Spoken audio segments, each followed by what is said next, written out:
Vous connaissez tous notre amour pour l'Écosse et l'aventure. Cette fois, on a voulu découvrir l'île des Orcades, qui est située tout au nord de l'Écosse. C'est une ancienne île norvégienne avec une identité bien à elle et très sauvage qui renferme des paysages magnifiques. Pour ça, on est parti de Londres en voiture et on a traversé tout le Royaume-Uni.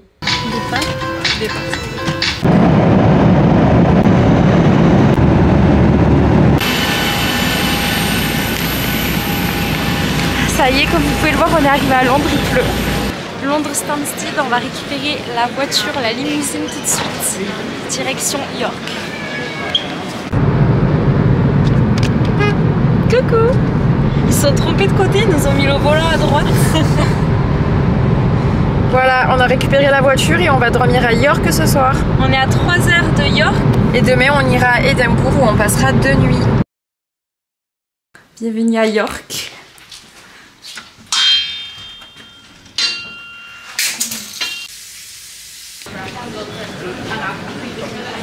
York. Ça fait très médiéval, j'aime bien. Super mignon, il y a plein de couleurs. Avec la cathédrale. Magnifique cette cathédrale, imposante. Incroyable. Et en plus on a de la chance de la voir sous le ciel bleu où elle est. On se retrouve dans la rue d'Harry Potter. Ça le fait trop. C'est vrai. Tu vas chercher ta baguette magique. Je vais acheter mon Airbus 2000. Tu iras plus vite qu'avec la Corsa. Potion ou à 9 3/4. On est bien dans Harry Potter. Qu'est-ce que t'en penses, ça le fait? Ça le fait trop, j'en veux. Mais regardez-moi ce qu'on a trouvé. The shop that must not be named. Mon anglais. Bellatrix Lestrange. Mais voilà, t'as trouvé ta baguette magique. Incroyable. J'aime trop. Nous voilà au chemin de traverse. Les portes sont à ma taille. Regarde ça, je passe à peine. Elle est géante. Retour au Moyen-Âge, suivez-moi. Regardez comme c'est hyper sympa, il y a des remparts de partout. Un peu comme sur Avignon d'ailleurs. Et la cathédrale, elle date des années 1200. Ils ont mis 250 ans avant de la construire. Vous imaginez ou pas? 250 ans. Je sais pas où je vais, mais c'est toujours tout droit.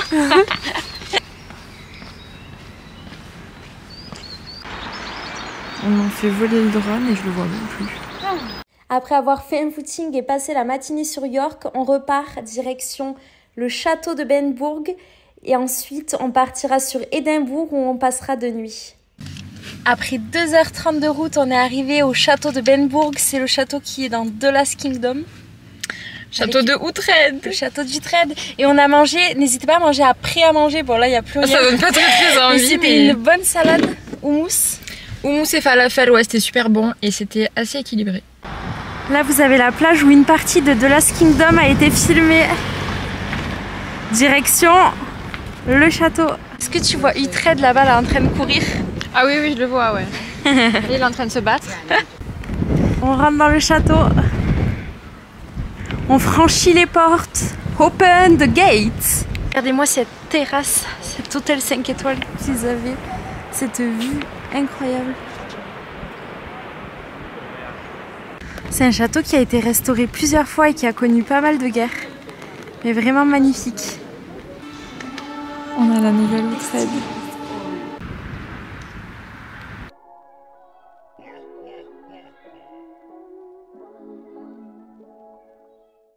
Comme vous pouvez le voir, on est bien arrivé à Édimbourg. On se dirige vers le mont Fuji.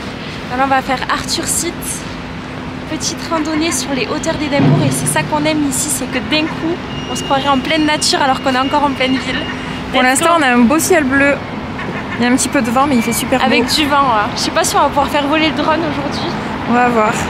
Et on va essayer de vous montrer les plus beaux endroits d'Édimbourg, même si on l'a déjà pas mal fait, c'est la 4e fois qu'on revient. On avait passé 2 mois ici. On va essayer de vous montrer les plus beaux endroits. On s'y sent très très bien. Là, on vient d'arriver au pied d'Arthur Seat. Vous voyez, c'est cette immense montagne là qui est au cœur de Édimbourg. On va monter tout en haut. On se croirait dans les Highlands. Je crois que ça a été formé par un volcan il y a des millions d'années. Où là? Au sommet. Tout là-haut.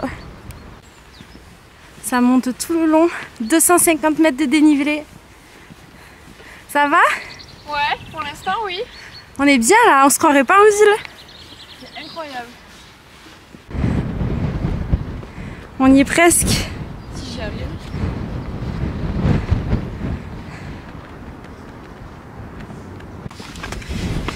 On finit presque par de la grimpe.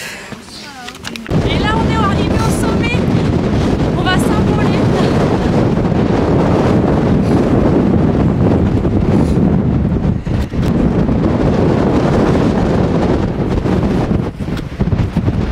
On redescend et ici même quand t'es pas malade, t'es obligé de renifler. Tu viens de le faire. On redescend maintenant. On va voir la vue de la ville plus proche. J'arrive plus à parler.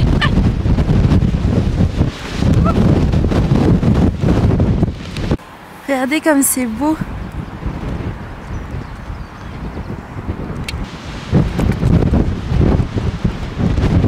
Quelques rayons de soleil. Derrière nous, la vieille ville d'Édimbourg. Ah oui, je suis en train de me faire écraser. Et là, la nouvelle ville. Tu préfères quel côté? C'est dur, mais je crois que je préfère Old Town. Et à Édimbourg, c'est les 4 saisons. Du coup, on a soleil, pluie, nuages. Là, on entend la plus belle des mélodies. C'est ça. Et ici, c'est le National Gallery of Scotland. Musée gratuit, très très bien à faire.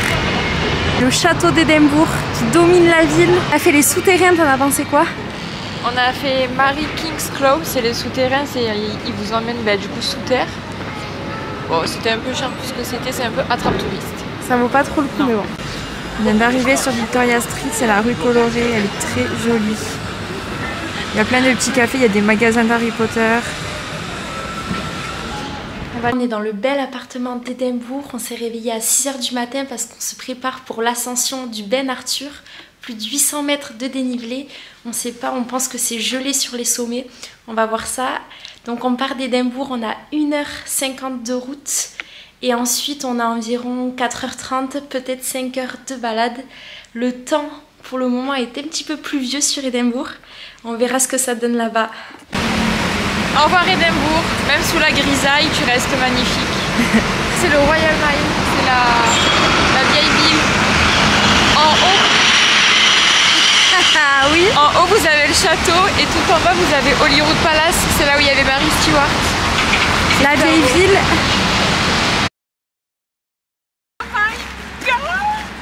C'est trop Le Loch Lomond. On espère que le soleil va se lever. Mais je m'en lasse pas. On a commencé la randonnée, ça commence dans la forêt. Il y a de la bonne mousse. Et si on veut, on peut creuser sa propre tombe. Beaucoup de montées, du coup ils nous ont laissé exactement. Bon, on vient de quitter la forêt là. On est qu'au début de la randonnée, mais ça monte bien. Et on commence à avoir une trop belle vue. Regardez comme c'est beau. Bon, normalement, on doit aller ici, là, en haut, les gars. Là, c'est pas mal embrumé. Oui, j'espère qu'on va y voir, que les nuages vont partir. Là, je sais pas si on voit, mais il y a plein d'œufs de grenouilles, j'ai l'impression.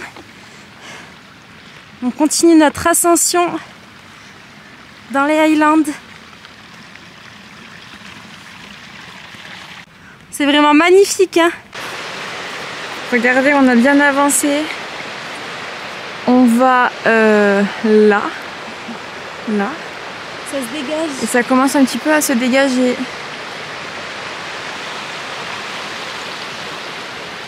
Droite ou gauche? J'hésite sur le chemin. Là, on est déjà bien monté. Ça grimpe tellement que quelquefois, on doit mettre les mains. Donc, on est vigilante. Regardez où est le sommet. On le distingue bien cette fois-ci. Allez, plus que quelques pas et on y est. Regardez-moi cette vue.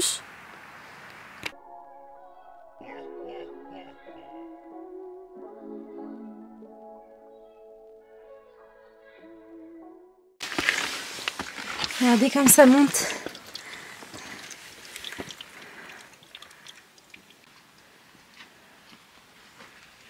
Ça va? Ouais, mais je suis pas pas monter du côté le plus simple.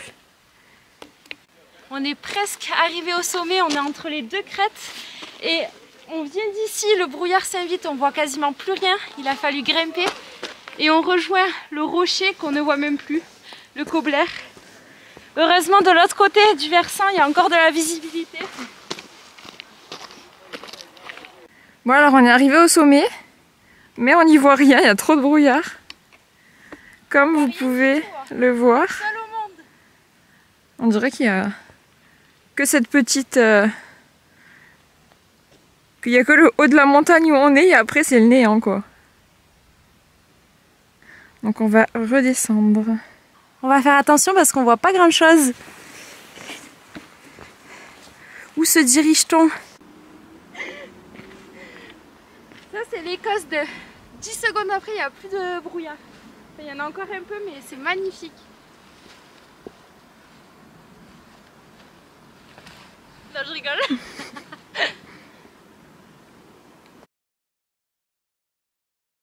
Bienvenue à Inveraré, on va passer la nuit ici ce soir. C'est un petit village très mignon. C'est un loch du coup qui s'appelle le Loch Fyne. Et après c'est vraiment typique parce que c'est que des petites maisons blanches. Ça a un charme fou, c'est super joli. Donc on a travaillé pendant 6 mois dans ce petit village, on travaillait dans un hôtel. Et regardez, c'est super mignon. Pour ceux qui recherchent où se loger à Inveraré, donc sachez qu'il y a 3 hôtels normalement, ou peut-être 4. En tout cas nous ce soir on dort au Brambles. D'habitude on y vient pour du coup boire des petits cafés parce qu'ils ont aussi café. Et là on l'a pris comme hôtel, donc c'est une petite chambre sympa, c'est tout propre. Et là vous avez la salle de bain, donc il y a douche et baignoire. On quitte déjà Inveraré sous la pluie, direction Glencoe, les Highlands, pour passer 2 nuits dans un hôtel et faire plein de randonnées. On a quitté Inveraré ce matin et là on est arrivé à Glencoe, dans la vallée de Glencoe. Et ça c'est la fameuse photo avec la maison blanche devant l'une des montagnes de la vallée. Alors, il y a énormément de brouillard, il y a beaucoup de pluie, de vent, donc on ne sait pas si on va aller faire la randonnée. Et est-ce que vous voyez un individu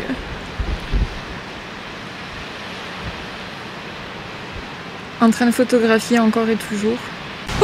En direct de Glencoe, un de mes endroits préférés sur Terre. Hier le temps était clément, aujourd'hui c'est pas le cas. Mais on est quand même heureuse d'être là. Beaucoup de vent, de pluie, il fait pas très chaud, je vous l'accorde. Par contre les paysages sont merveilleux, avec ou sans nuages. Là c'est un des endroits les plus connus de Glencoe, avec la petite maison toute seule au milieu des montagnes.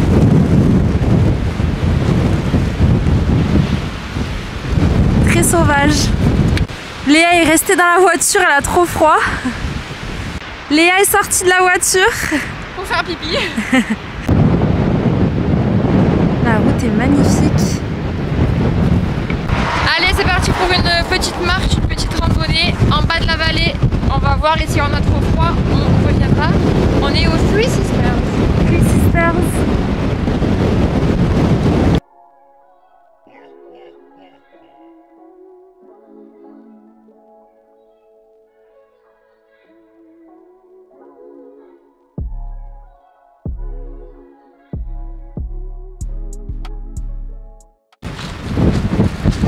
Parti randonnée. On est tout seul.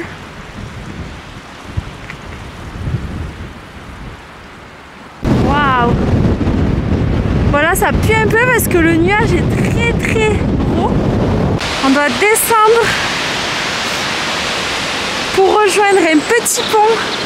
Regardez, de la neige au fond. Des cascades ici. Ça va ?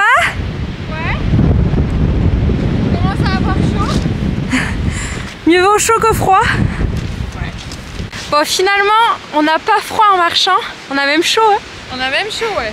Là, on s'est trompé de route. Du coup, on refait marche arrière et on change de chemin. Alors, on va bientôt faire demi-tour parce que le temps n'est pas top. On n'a pas envie de se retrouver au piège, pris au piège. Ça va ? Ouais.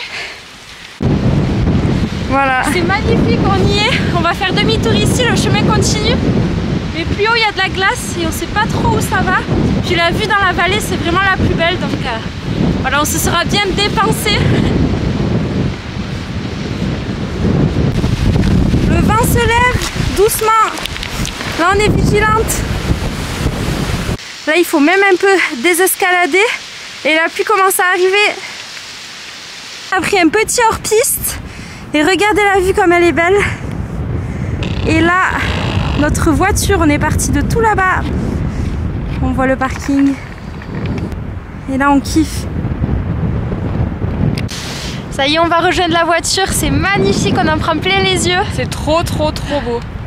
On dirait un décor de film. Ça reste toi la plus belle vue. Mais c'est vrai, on dirait un décor de film. Mais dans Skyfall d'ailleurs, ils ont tourné ici à Glencoe. Ça pardonne pas quand on tombe en Écosse. De la boue de partout et encore je m'en sors bien. Ça fait vraiment Seigneur des Anneaux, ouais. C'est clair. Gollum qui va sortir des escaliers. Je te fais désescalader, mais j'avais pas vu qu'il y avait juste un chemin là avec des escaliers. Plus simple. On est parti faire une nouvelle rando dans Glencoe. Et là il grêle, on vient à peine de partir. On va voir si on peut atteindre le sommet, il a neigé cette nuit. Donc là on continue de monter, on a une trop belle vue sur toute la vallée. Le vent est levé et surtout le terrain est marécageux. C'est très boueux, on le voit surtout là-bas. Regardez les chaussures. Donc je vous conseille d'être bien équipé et de ne pas prendre de chaussures blanches pour monter. Sommet ici. On est presque arrivé au sommet. C'est un petit peu derrière ça. On a une belle surprise. Un tout petit lac. Regardez cette vue. Ça va? Ouais, reviens.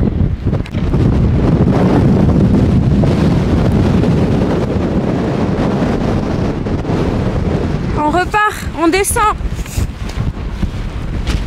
On descend mais les conditions sont un peu extrêmes là. Des fois on se prend la grêle dans le visage. Après c'est le vent. Ça va? Ouais, ça va. Et sachant qu'on a les chaussures toutes mouillées, il va falloir qu'on change nos chaussettes. Parce qu'on marche dans des marécages. Hop là.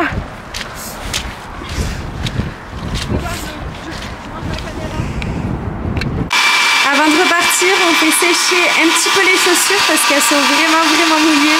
On est rentré se sécher un minimum, là il commence à repleuvoir, mais ici toutes les 1 heure, même pas, on a tous les temps. Et on va commencer la randonnée Pop of Glencoe. Normalement il y aura le vue sur le loch Lynn. On va voir ça de suite, j'espère qu'on n'aura pas trop de pluie. Là on est au-dessus de Glencoe. Nouveau paysage. Glencoe est juste là-bas, à côté du loch. Et là, ça fait que monter. Et nous, on va là-haut. Ok, la pluie arrive. Je vais devoir ranger la caméra.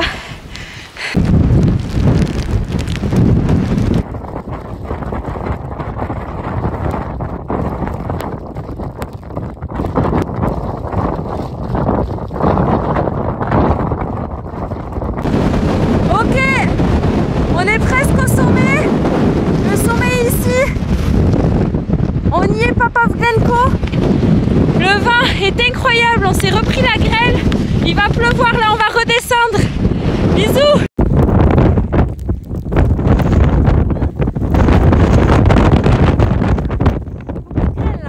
On a coupé le chemin, on a eu une petite frayeur sur la redescente.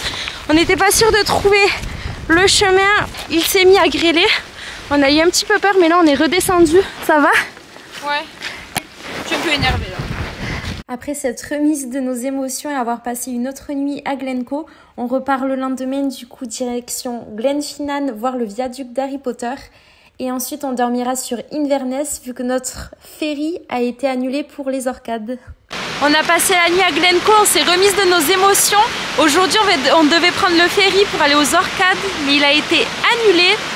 On va pas forcer le destin, donc on s'est arrêté sur le passage vers Fort William, voir le Glenfinnan viaduc. C'est celui qu'on voit dans Harry Potter. Et là, pas très loin du viaduc, vous avez le lac Shiel, le loch Shiel, pardon, qui a servi au décor aussi d'Harry Potter. C'est trop joli.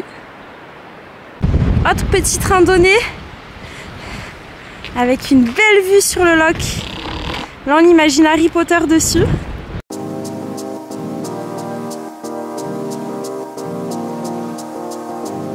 Où sommes-nous? On est à Urquhart Castle. Petit arrêt sur la route, juste en face du Loch Ness. Ah, il m'étouffer. Bon voilà, on vient de faire une balade le long du Loch Ness dans la forêt, c'était trop joli. Vers Dor, vers Inverness. Et là c'est le Loch Ness, on cherche le monstre.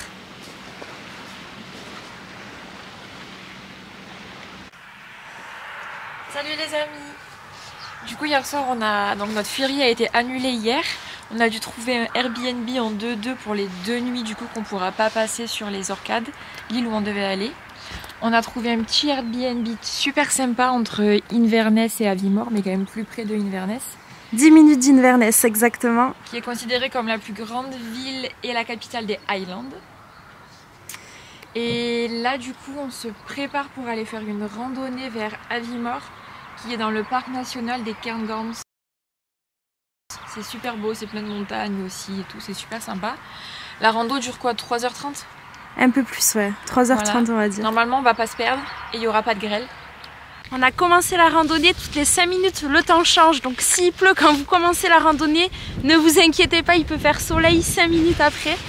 Et là, on a passé un tout petit lac. Toujours bien s'hydrater. Regardez-moi cette vue, plus on monte et plus c'est beau. On était au lac là-bas tout à l'heure, que vous voyez, tout petit. Et là...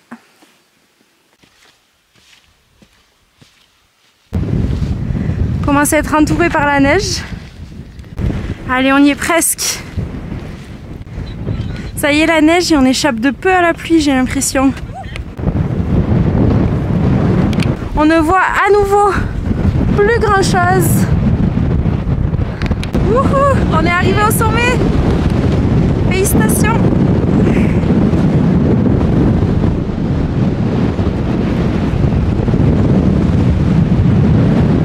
Montre-nous le Loch Morlich. Oui, je le connais. Juste là. Bon, on va redescendre maintenant. Hop là. Oui, Nine, pour une fois, on a pu atteindre le sommet. On a eu du brouillard, mais c'est passé. Et le chemin est assez clair. Et le chemin est clair. Allez, on continue. Quel bonheur d'ailleurs quand t'atteins le sommet. Hein? Ouais. Genre c'est presque un état méditatif.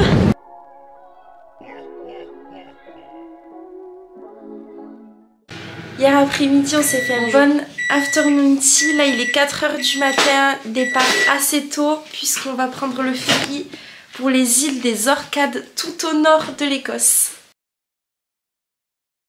Dans le ferry, direction les Orcades, 67 îles, petite île, et 1h15 de traversée.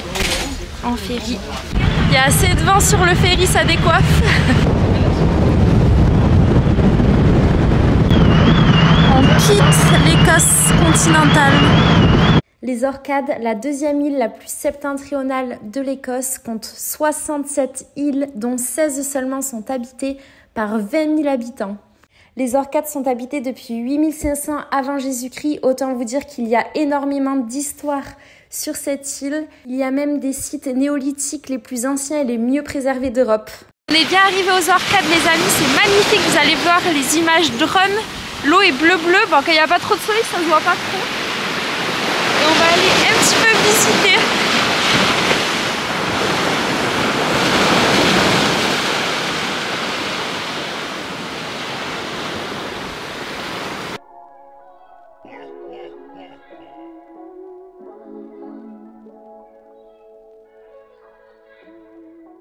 On est parti voir Brok de Gurness, qui est un ancien village viking construit entre 200 et 100 avant Jésus-Christ. Au milieu, vous pouvez voir la tour qui a été construite pour le chef, la plus grande de toutes. Regardez-moi la vue de l'appartement sur l'eau. Et on a eu le droit à un petit coucher de soleil en prime. Deuxième jour sur les Orcades. Là, on est en train d'arriver au Standing Stone.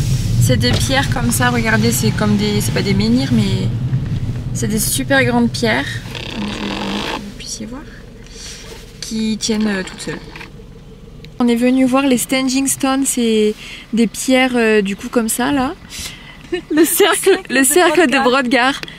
Et en gros, attendez, je vais encore zoomer. C'était utilisé en fait pour faire des rituels, souvent spirituels, pour faire des liens entre la vie de l'au-delà en gros et la vie des vivants. Du coup c'était en rond et ils étaient tous installés au milieu, ils faisaient un gros feu et après il y avait plein de cérémonies. Et là il y en a 60 normalement, il en reste plus que 36. Là on est à Skarabré, c'est comme ça qu'on le dit. C'est un site ancien où vivaient des gens avant moins 1300, donc avant la construction des pyramides en Égypte. Et ça a été découvert par hasard par un fermier dans les années 1890 après une tempête qui a balayé la côte et qui a permis de découvrir ces habitations magnifiques. Regardez au bord de l'eau. On entre sur le site. Ça c'était une des plus anciennes habitations, c'est vrai que c'est petit, qui a été retrouvée. Souvent ils faisaient du feu au milieu pour se chauffer. Et ils étaient en bord de mer, du coup ils pouvaient pêcher, ils pouvaient aussi chasser. Donc il y avait combien de personnes qui vivaient ici? Entre 50 et 100 personnes. Waouh. C'est incroyable. Et au bout de 600 ans, ils ont quitté le village, mais on ignore encore pourquoi. Ça, c'était un lit pour eux, il y a 5000 ans. Du coup, pourquoi les gens sont partis 600 ans après? Il y a plusieurs théories. D'abord, ils ont réfuté la théorie que c'était une attaque parce qu'ils n'ont pas retrouvé d'armes, rien du tout. C'était pas non plus une épidémie, genre la peste. Genre le Covid. Ouais, voilà. Parce qu'ils n'ont pas retrouvé énormément de squelettes ici. Et c'était pas non plus... En fait, avant, ils allaient chercher leur eau potable à ce niveau-là, parce qu'il n'y avait pas encore la baie, il n'y avait pas encore cette mer. Il n'y avait pas la mer ici. Les deux bouts de terre, ils étaient reliés. Et du coup, donc ils allaient récupérer leur eau potable dans un petit ruisseau vers ici. Et après, il y a eu la montée des eaux. Ça a commencé, l'eau salée a commencé à venir. Ils avaient donc plus d'eau potable, plus d'eau fraîche. Et du coup, apparemment, la théorie la plus probable, c'est qu'ils ont abandonné les maisons pour aller construire leur ferme ailleurs. Là, on est au nord de l'île. Regardez-moi ces plages bleu, bleu, bleu.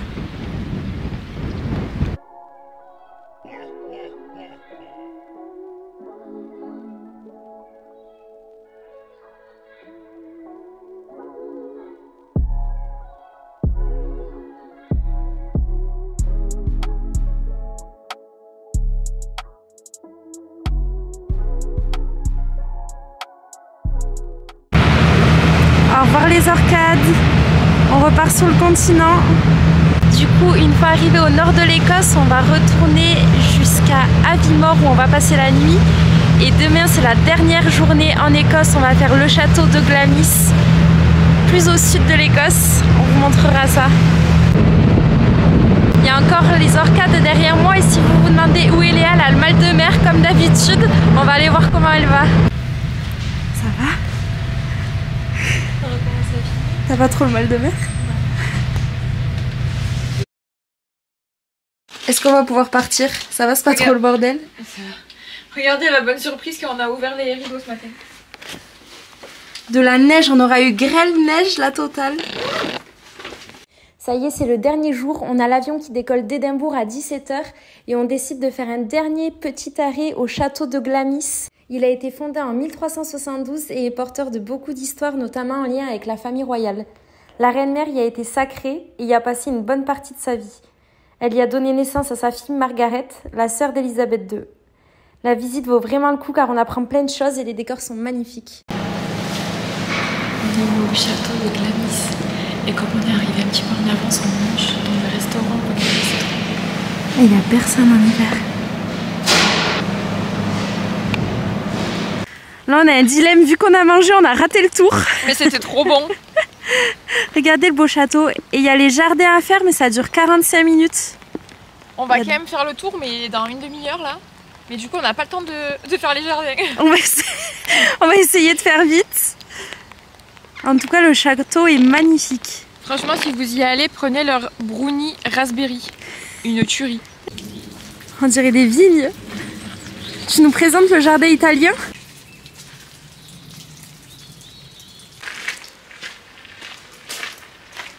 Edinburgh Airport, please. On est de retour à Marseille, on n'a pas pu tout filmer, on était un peu en retard. En tout cas, c'est très bien passé, merci beaucoup d'avoir suivi la vidéo. N'hésitez pas à vous abonner, à liker si ça vous a plu. Gros bisous, prenez soin de vous.